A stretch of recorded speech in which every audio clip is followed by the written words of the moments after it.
Aloha, friends, coming at you from Seven Lakes, North Carolina.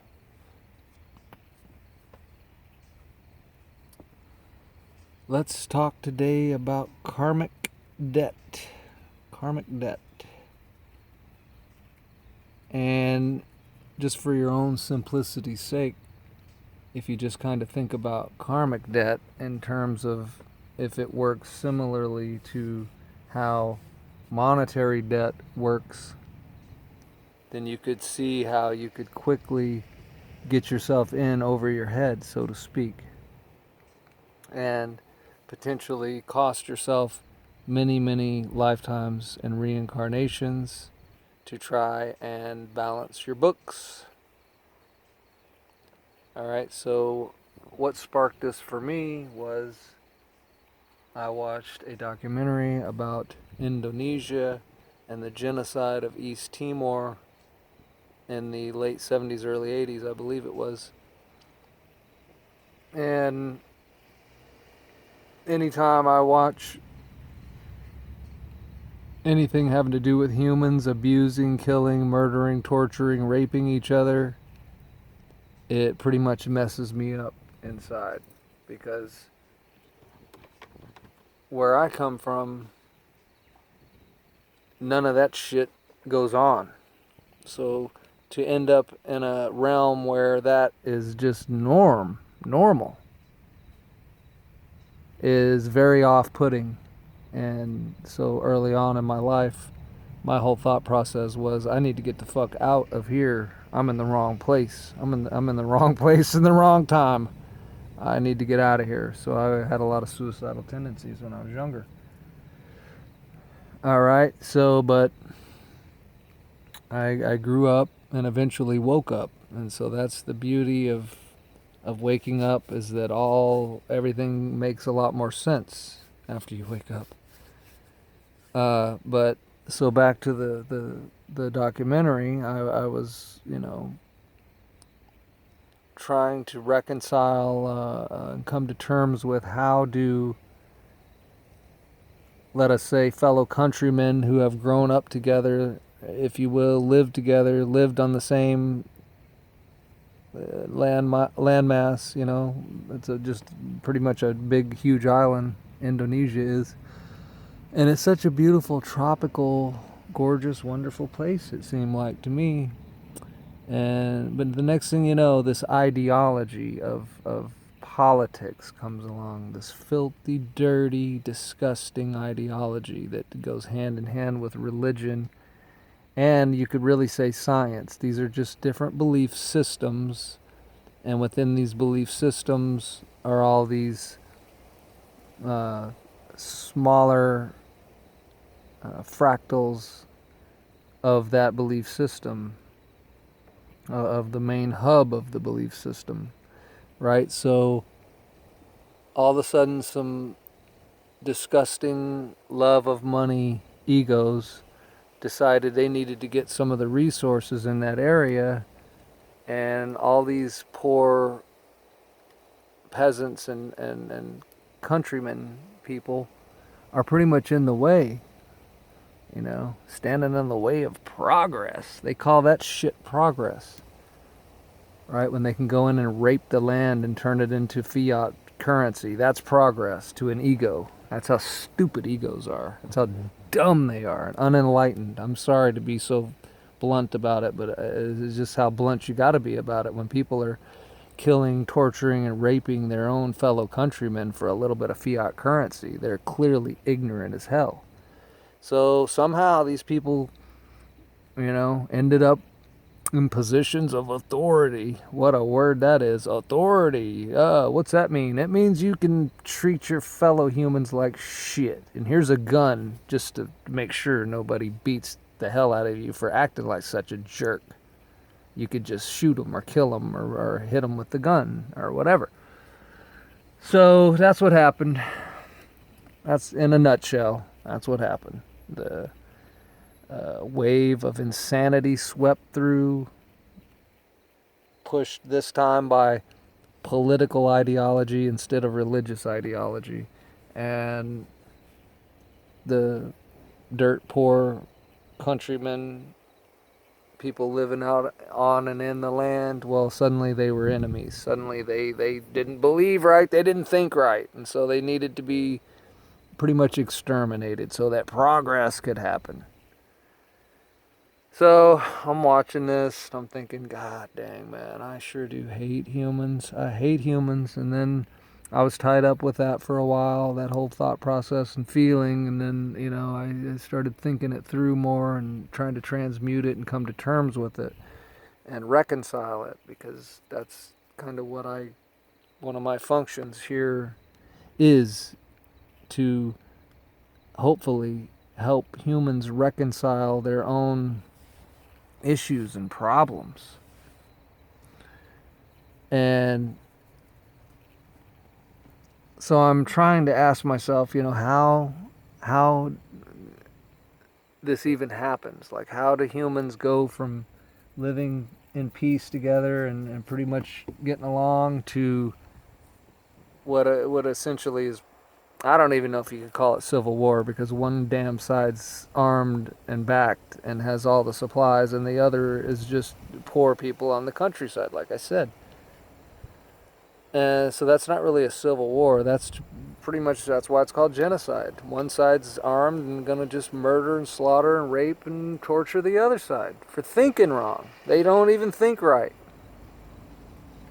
Somehow, like overnight, some political ideology comes along, and overnight, all of a sudden, everybody you were living in peace with, no, doesn't think right, and needs to be dealt with. So then, so I'm thinking about this karmic debt thing, right? And how do people get caught up? I'm gonna pause it till this truck's out of here. Like, how do people even get caught up in karmic debt? And so I've got a pretty simple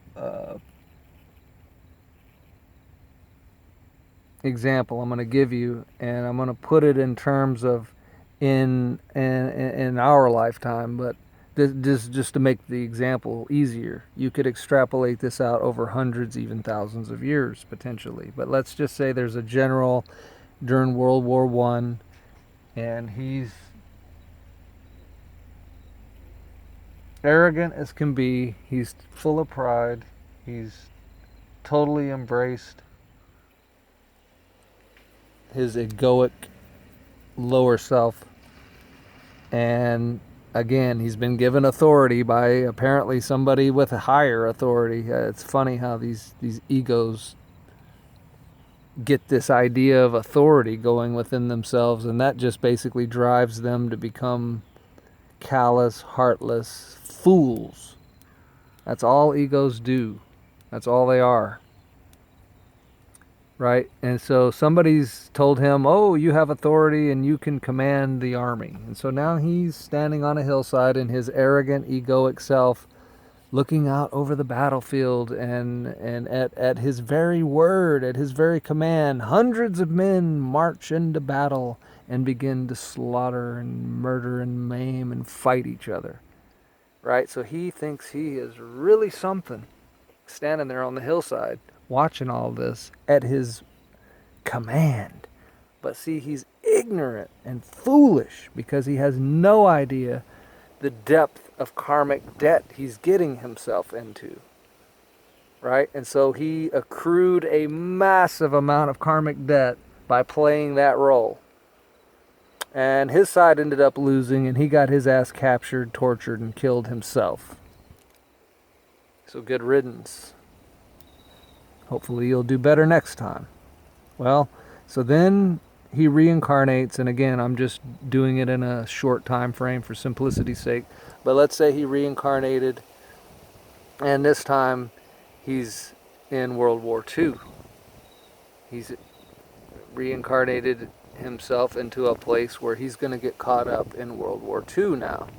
And so this time he's not a general. This time he's just on the front lines. He's just a sheeple, right? Because again, the sheeple, the people participating in the killing and fighting and warring, are are also creating karmic debt for themselves that will have to be balanced in order to ascend, in order to graduate this cycle. And again, I want to kind of repeat again about right here about cycle, karmic reincarnation cycles, is when you agree to begin a cycle,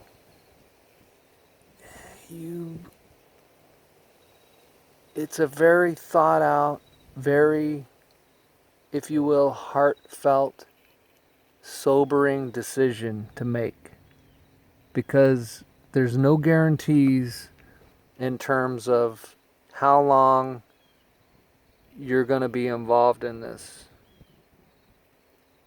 Meaning, and I've said this before too, that let's say that you were meant to have around 9 lives, 9 reincarnations here, but you, because of getting caught up in karmic debt and creating bad karma in each lifetime, you're up to 99 years now. And after 99 years here, something within you knows that you've overstayed your welcome, in a sense. You've been here too long. You've done this too many times. You're going in a circle, and you're starting to feel it. You're starting to have premonitions that I've done this shit before. I know I have. And I have a sinking feeling that I might be doing it again.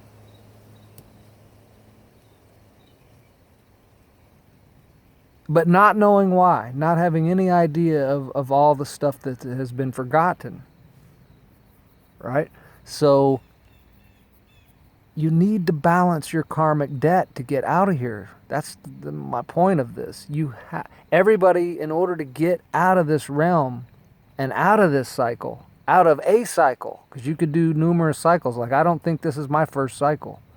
Matter of fact, I'll just digress for a second here, but I mean, I think when they put out the call to the universe and said, hey, we need volunteers to go to Earth to help the people of Earth break their karmic cycles, because they're unable to get out of them, seemingly. They keep doing the same thing, which is creating bad karma and or not transmuting and balancing old karma.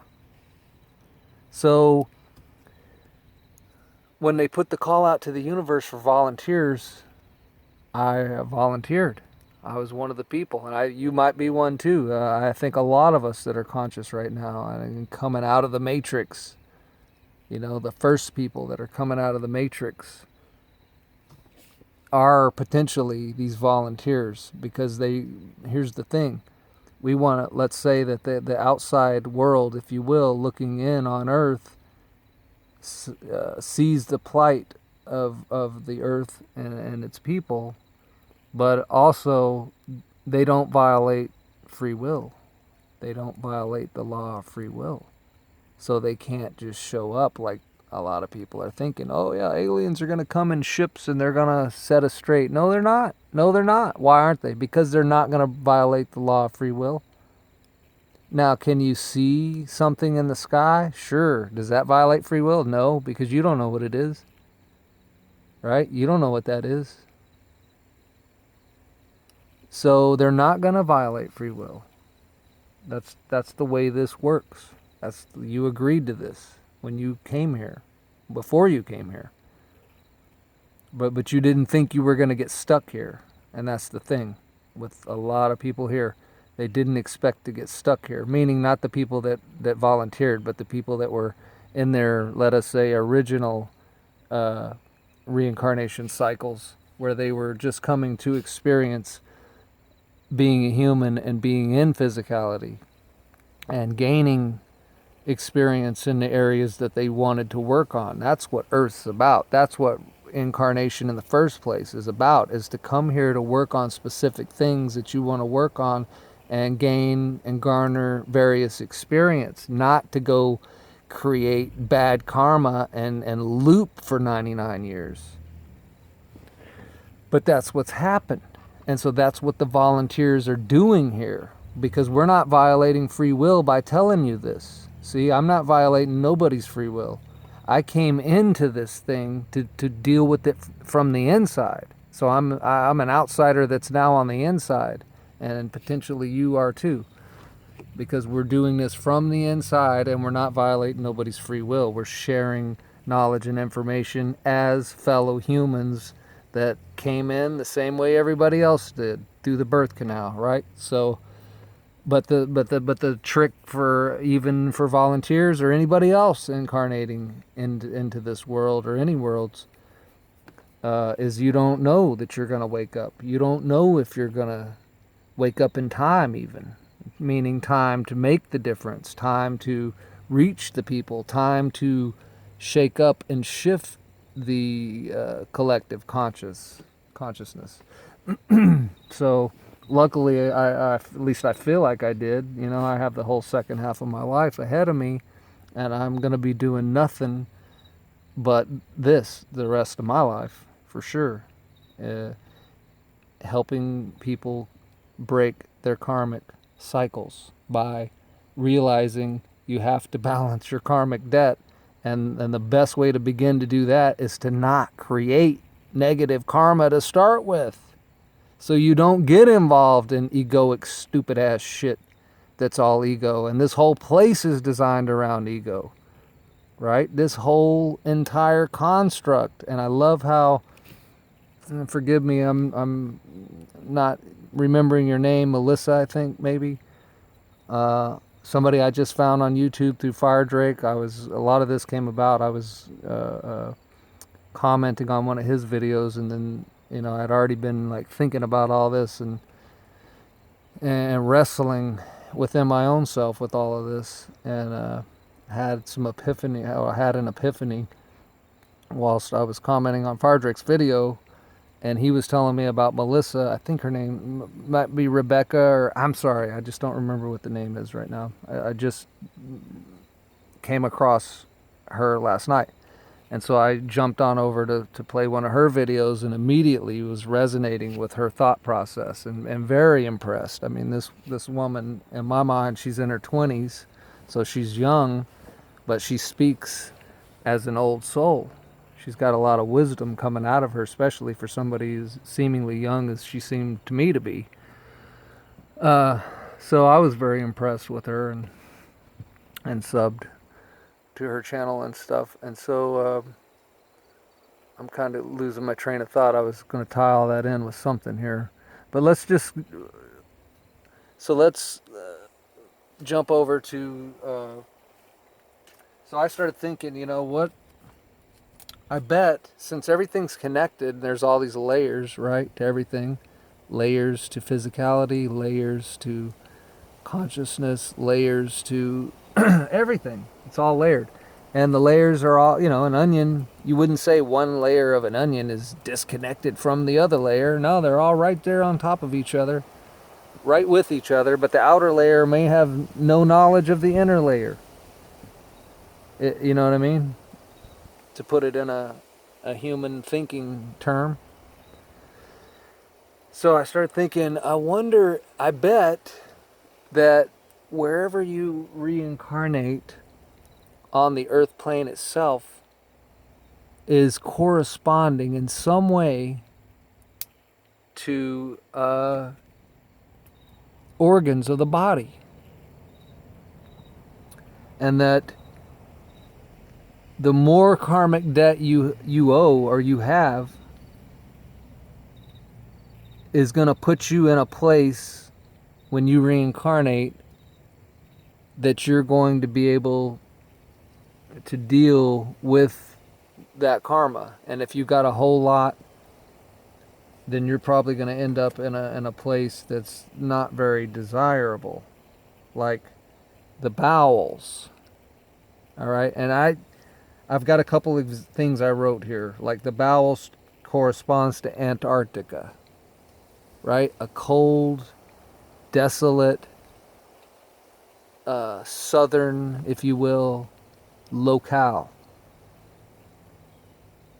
And then I put So I haven't mapped this out, and this probably isn't correct, but I'm just trying to stimulate this thinking of thinking this way, that could it be possible that physical places on the earth plane itself correspond to organs in the body and also correspond to your level of karmic debt, and so it sort of has a bit of a predetermining, if you will, factor, or just determines where you end up physically on this earth plane, right? So for the heart, I wrote down North America. The liver, I put the Middle East, because the liver is dealing with toxins, dealing with purification, and all that kind of thing, right? And so if we look at the Middle East, it's pretty rugged, has a lot of toxic thinking.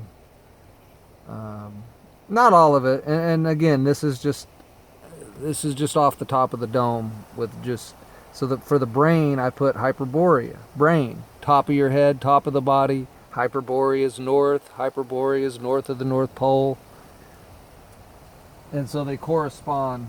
There's some kind of a breakdown like that exists. I'm not sure what it is exactly. And like I said, I just started kind of thinking in these terms, but I didn't really want to go too far into that. I just want to give you that as a simple example, and maybe you or somebody else, or you folks could come up with, you could take it further maybe even. But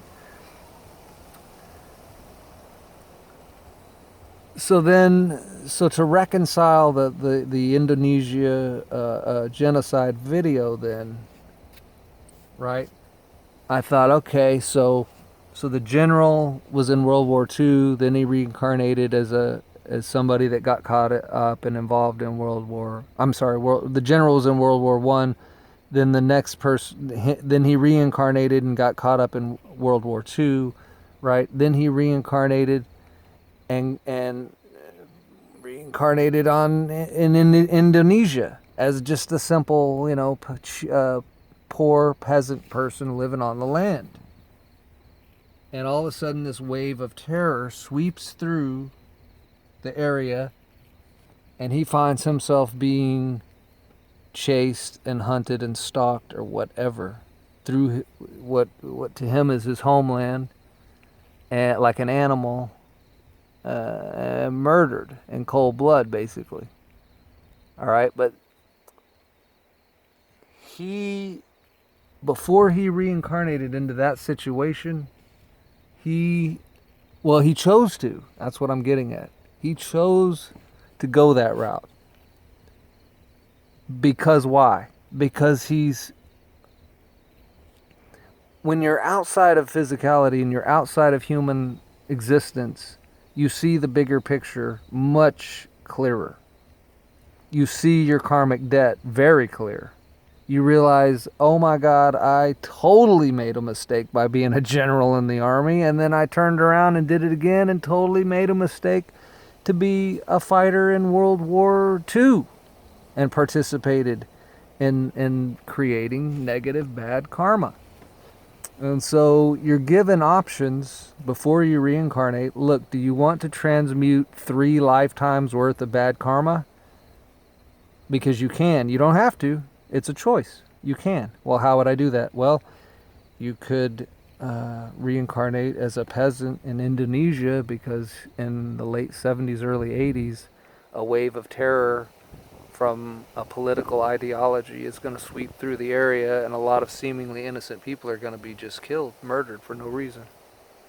Do you want to play that role? And from our perspective, you would think, oh, nobody would ever just choose that, but actually you would. Potentially you would. Again, if you're outside of humanness and you're seeing clearly and understanding clearly and realizing the terrible, horrible mistakes that you made, you did it, right? And created the karma. So you're now, from that perspective, you're like, God damn, I want to get that shit behind me. I want to get beyond that karma. I don't want to be held back by that again. All right, so you could transmute 3 lifetimes worth of that karma by going into this scenario and playing out this role. And so this time you're going to be the victim, if you will. You're going to experience what it's like to be treated like crap, abused, and murdered in a traumatic, terrible way. But by doing it, you will have transmuted a lot of bad karma. Let's say let's say that's all that, let's say that balances his books in that scenario for that person. So in other words, he's got the choice then to balance his books in one lifetime by making such a choice and gaining some amazing experience. I mean, it's hard for this to even compute to me because I don't feel like I have any bad karma to transmute, and that's not why I'm here. I'm here as a volunteer, but in any event, we've all come up through this. So in other words, even in my distant past, or however long ago it was, everybody comes into incarnation, let's say on their first time, their first cycle, the same. It's the same. You become a human for the first time, right? Everybody became a human at some point for the first time. So you went through you're either in it. Most people here are in it. Most people on the earth are dealing with unresolved trauma. Either they co-create it, or they get involved in it, or they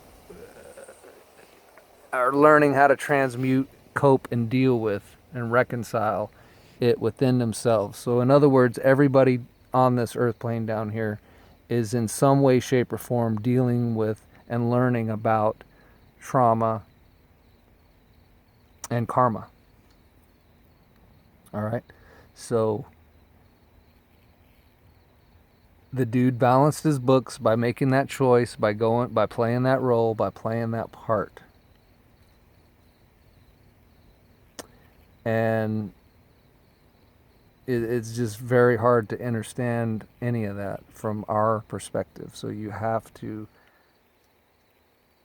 expand your consciousness to a level where you could back away. See, we're so close to everything down here is so dense. This is the densest place there is. Earth, this earth plane realm that we're in right now. Densest place there is. Well, I say that and then I think, well, I don't know. There might actually be some actually denser places than this, where it's actually all the places in that realm and that earth realm would be nothing but oppressive, nothing but service to self, egoic, nothing but egos everywhere. And I know it seems that way here, but again, we've got, as I wrote down, we've got the heart and people that incarnate into the equivalent place, physical place of what would correspond to the heart, which I'm saying is North America. I'm not dogmatic about that. I'm just as an example. Solve it or fill it in however you wish. But so this is the densest realm. And we must balance the karmic debt in order to ascend, in order to break the cycle. So if it's your first human cycle of incarnations here in this earth plane realm that we're in, you've likely overstayed your time. In other words, you probably should have already ascended and broke your cycle and graduated. And because you haven't, you have this feeling inside of having done this before. You have a lot of deja vu that may happen, and you just have possibly a sinking feeling that you've done all this before and you likely are going to do it again, right? Because the higher self knows if you are even close to breaking your karmic debt. And that's the thing with karmic debt, is you can rack up so much debt in one lifetime that you, in all likelihood, are not going to have time to wake up and or transmute and balance all that karma in one lifetime. So you can see if you did that 2 or 3 lifetimes, and let's say you stacked up 15 lifetimes worth of bad karmic debt, then you're already guaranteed to recycle here 15 lifetimes, unless you, in between those lifetimes, make one of these choices that burns off 3 lifetimes worth of the karma. So you could really think of karmic debt very similarly. And then that got me thinking that maybe this whole fiat currency and the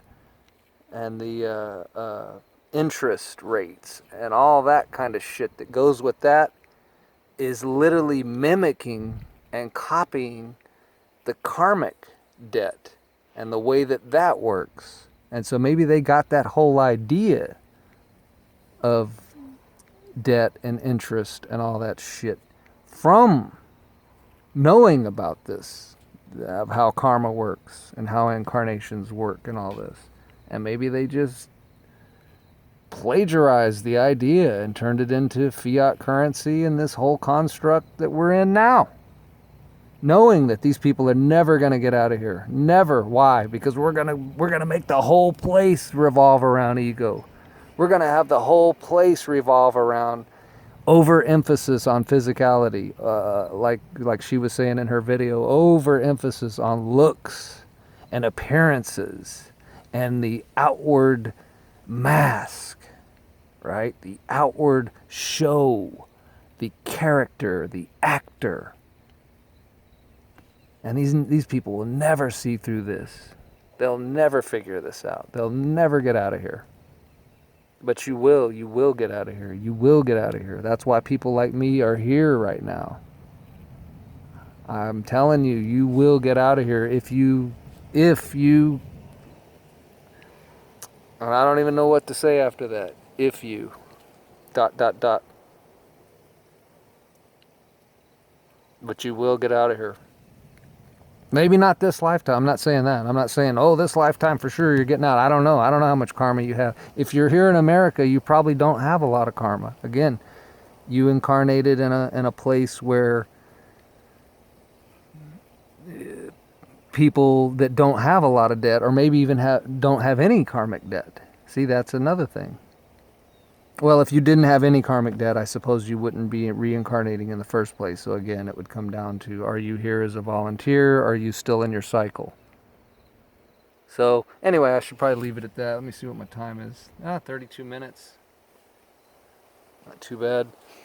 Let me think real quick if there was any, because I already did this video earlier and I ended up erasing it because it overheated and stopped at a place that I didn't want it to stop, because I was railing about how I hated humans and had to back up on that.